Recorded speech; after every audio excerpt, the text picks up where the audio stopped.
Qabulimga farzand masalasi bo'yicha kelayotgan 20, 25, 35 yoshgacha bo'lgan erkaklarning ko'pchiligida urug' soni kamayishni boshlagan, urug'i o'ta sifatsiz.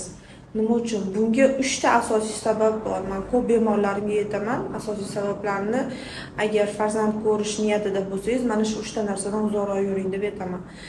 Birinchisi bu sauna issiq vannalar.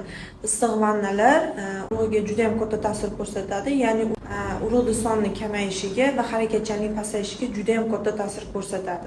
Erkak urug'i 74 kun yashaydi. Даже bir marta olingan issiq vanna ham 3 oygacha siz urug'ingizga juda ham katta ta'sir ko'rsatishi mumkin.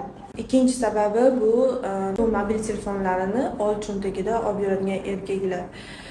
Mobil telefonlarni old cho'ntagida olib yuradigan erkaklarning ko'pchiligida o'sha reproduktiv hududlarda nurlanish oqibatida urug' sifatiga juda ham katta ta'sir ko'rsatadi, urug' juda ham sifatsizlanadi. Va nihoyat uchinchi sababi oxirgi vaqtda juda ham katta ta'sir ko'rsatayotgan sabablardan biri. Bular vapinglar, ya'ni elektron sigaretalar. Bilasizlar, elektron sigaretalarning tarkibida kimyoviy moddalar bor.